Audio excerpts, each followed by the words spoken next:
This administration has a particularly contentious relationship with the media. Trump is very outspoken about how unhappy he is with the way the media treats him, whether it's news media or late night entertainment hosts. There have been multiple lawsuits of major news organizations. We've even seen settlements come out of some of those. There's also been federal cuts to funding for public radio and public television. It also comes at a time, though, where the media industry is under pressure. I mean, it kind of feels meta just talking about this in one of the traditional forms of media. But we're also, we also embrace new media here. And I think everybody is doing that. This is not, the 1950s or 1960s, before the advent of cable, before the advent of the smartphone, where tens of millions of Americans tuned into these 3 networks every single night. Does that change the story at all? Yeah, I mean, I think part of it is just how fragmented media is. You have people tuning in on social media, sharing clips. People can dash off their thoughts within seconds and have millions of people see them. That's just up the stakes here. Trump is very closely following all these different trends. We know he's someone very tuned in to what's happening on television, what's happening on social media. So it's unsurprising, that he is making these comments and taking these steps. So what does it mean for anybody who's running a media company? Because I do feel like what we've seen are deals done, money paid. I feel like in many ways, the heads of media companies are being pretty quiet in this environment, but actions are certainly being taken. I can only imagine what's going on behind closed doors. What are you hearing? Yeah, I mean, a lot of industry watchers have commented on capitulation. That media execs they're fearful of standing up to Trump. A lot of them have business stakes at play. Even with this recent thing with Jimmy Kimmel, Nexstar, it needs FCC approval for its takeover of Tegna. And that's, that could be a reason why it put pressure on these ABC affiliated networks to, not show Kimmel. So yeah, that's something that we have to take into consideration, that there are business stakes at play here. Do we truly understand the course of events of pressure, Kimmel's comments, Carr, the FCC chair, on Brendan the podcast Carr, with Benny Johnson, and then then like the affiliates coming in? Like, I'm trying to understand, like, do we actually, because you look at this story, we talk about it so much in the newsroom. Is it freedom of speech? Is it what Jimmy Kimmel said? Is it folks anticipating kind of getting on the good side of the FCC, some would say? Like, do we kind of understand exactly how this all laid out?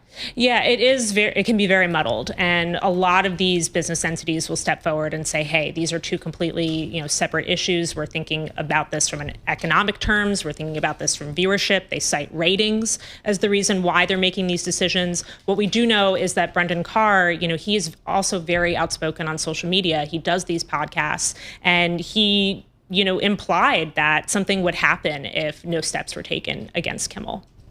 One thing that I've thought a lot about in recent days is the power of the FCC and the power of the government when it comes to traditional media versus what happens in social media.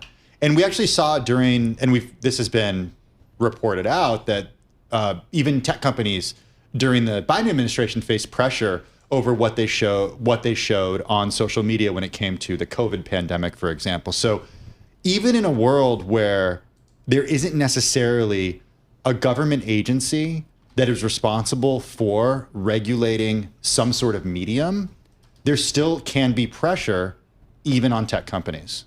100%. So it's not like the tech companies, and it's not like okay, well, people are going to flee traditional because of worries about regulations. There's also concerns about impact from government officials on these other companies too, correct? Yeah, this is also very much a tech story. And we've seen, debates about misinformation, who has the right to say what is published on the internet, what is shared on social media. We've seen also a lot of tech leaders align themselves with the Trump administration, appearing at events, things like that. There have been significant changes to X under Elon Musk's ownership. So it's interesting to kind of see some of that trickle over now to traditional media.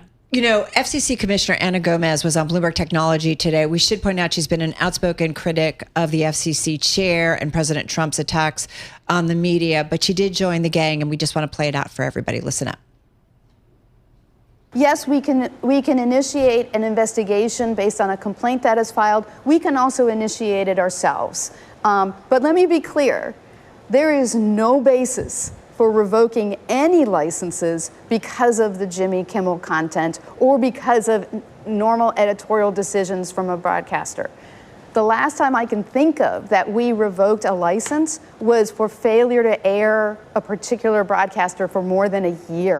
Okay, that again was FCC Commissioner Ana Gomez earlier with the Bloomberg Technology BTech gang on Bloomberg TV.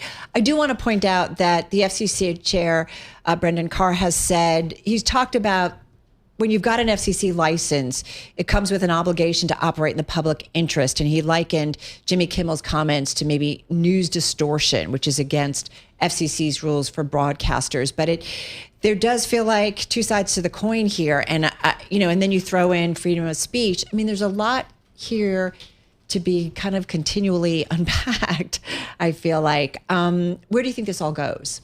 Yeah, I actually got to see Commissioner Gomez speak yesterday at a conference, and she was very adamant in what she had to say, and that, these threats are empty, that there's this coercive element here to making these businesses align to a single viewpoint. So and she's talked about how scary this is and what's happening. And I believe she was appointed by President Biden. Is that correct? Or yes. Okay. So she just to be fair and fully transparent. Yes, she's fully embraced her role. But she said, a lot of the times, this is from yesterday, that she's in the dark. She doesn't know that Carr's going to go out there and make these comments. So she sees herself as an opposing voice. Makes me wonder about, again, going back to CEOs who are running media companies, if they feel like they're in the dark. So that's exactly where I want to go just in the last minute we have with you, because you and Lucas Shaw have this great big takeout for Bloomberg Businessweek. It's all about David Ellison and the pressure that he faces. Just give us 40 seconds on this story. Yeah, this is a really fun story to write. The Ellison family has increasingly become a powerful force in media. We're seeing that with TikTok. We're seeing that with Paramount. We're seeing that Paramount potentially consider submitting a bid to buy Warner Brothers Discovery. There is so much happening here. So it was very interesting to dive into David Ellison's background, his time at Skydance, building out that company, and what he envisions for Paramount going forward. He wants Paramount to be very technologically forward. He's kind of modeling it, off the Silicon Valley startup culture.